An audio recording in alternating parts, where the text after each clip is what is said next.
we'll put one of those in when we put it back on. I'm going to take it back off now and disconnect the wiring as well. I think I'm going to have a look for one of these on the internet and just see if there's one that comes with the wiring assembled, or if it's a separate part. Eventually got this starter motor off. There was actually another bolt in it. Luckily for me it was an Allen bolt. It's just a little bit fiddly to get to. But now, as you can see, I've got to it. It's just basically 2 wires here. There's just this one here that just unscrews.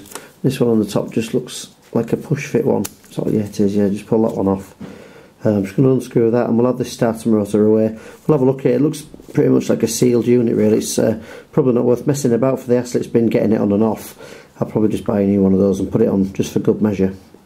Now these wires under here that go to this starter motor, these are a mess. You can see here, they're just, it's all, someone's tried to tidy it up a little bit, but basically it's not in good serviceable order really. It's just a case it runs up the back here. It should just be, I'm pretty sure it's just another push fit connector here. So once you start doing things, as I say, you start learning where things go, and actually they're not that difficult to replace. Just need my other hand free to get this one off. I'm just going to unplug this and pull it out. It's just another push fit connector. I've just actually undone it now, but they're not particularly clean in here either. I want some cleaner in there just to clean these points off, but I'm actually going to take this one off because this one is a mess. As I say, I've had loads of intermittent problems with the starter motor. It might not actually be the motor itself, it might just be the wiring that's to it. Sometimes you can press the start button, you let the battery click and you let the starter motor not turn. Sometimes it will turn, but more often than not, just recently, particularly when it's cold, it won't turn over. So it could be the motor and it could be an electrical problem. If I replace both, then it eliminates it. On further inspection of this, actually the actual wire inside here doesn't actually look too bad. It's just the outer insulation that isn't good, but I think I'll still look for a part online, but I haven't completely given up on that part yet, to be honest. Now I've had a second look at it. It's got quite a bit of insulation around here as well on these outside points here. I'm going to take that off and have a check under there.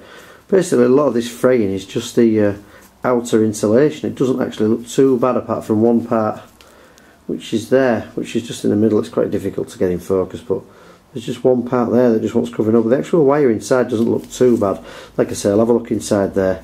I'll also have a look for a part online. If I can get one cheap enough, I'll probably just put one of those on as well. But I think for this afternoon I've probably I've had enough. Like you say, I've got this carburettor off and stopped all the petrol leaking out, and I've had a good tidy up around there, around the bottom. The carb's been serviced now. I've gotten the front panel off, ready to order the correct rectifier, taken the starter motor off, which was a bigger job than it should have been, but something always happens, but that's how you learn, I suppose. Don't forget, as I'm just going to put this video away for a minute now, just disconnect your battery.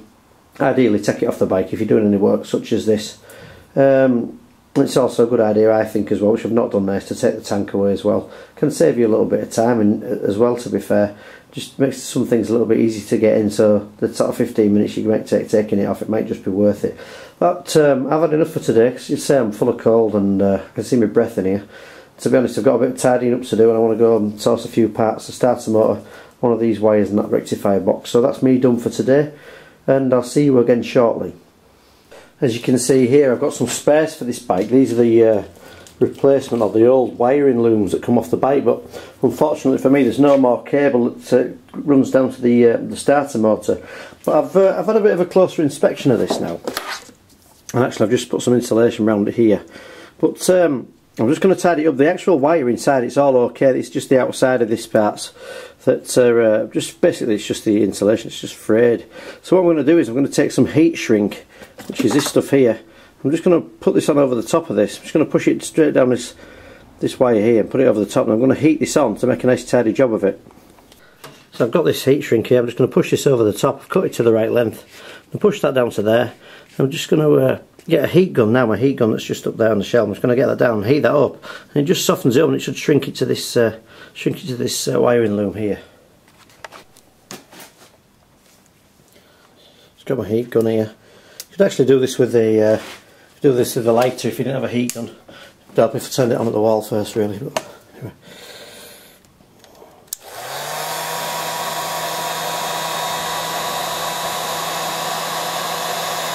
You can see it's just starting to shrink its way on.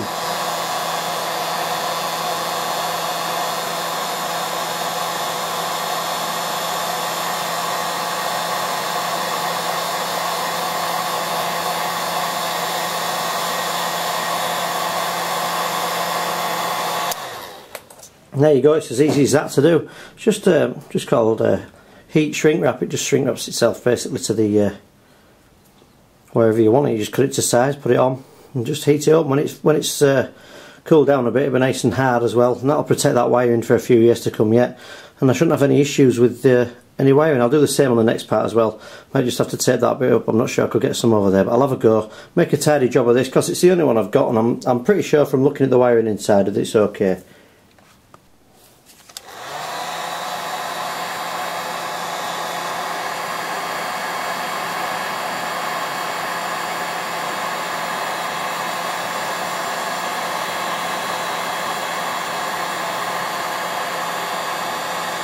So that's that done. I'm sure you'll agree that it's a lot better job than it was before. I'm just going to sneak off around here with a Stanley knife just so I can get to these connectors to push them back on right.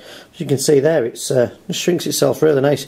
Yeah, just if you haven't got any, just get yourself some heat shrink. As I say, you could probably do this with a lighter. You don't need something as heavy duty as one of these. It'll just, as long as there's something to heat it up, it'll shrink itself around the part. So I'm just going to put a little bit of tape around the edge of that part there, and that's a nice tidy finish, and I'll be quite happy with that. And just in between this bank holidays and all the posts, you know, not coming every day, I've just got this suppressor cap. So I've been waiting for that for a few days, but there's been a few bank holidays over Christmas. If you just look in the end of that one, it's actually got a nice, should be a nice push fit that onto the plug. Whereas the other one before, I showed you before, it's all smashed off and it wasn't connected on. It was basically just hanging on. I mean, it was connected, but it wasn't a great connection. That's going to push on. Basically all it is to change them over is, on the ignition wire lead, you just push it in here, and there's like a pin in here, and you just screw it in. Basically just turn it until it's got a connection inside the wire. So I'm going to push that on now, and that's a very easy fix really. It was only a couple of pounds that to replace that. I thought that was something that was worth doing, seeing as it is the starting issues that I've had problems with. So I'm just going to put this new one on now, just sliding this rubber down there. Just going to basically push this on here. Just screw it in a few times to make sure it's got a good grip. It just basically, it just self-threads itself if you like, it just connects up. That should go in nice and tight. So it stops basically, as long as you know you've got a decent connection.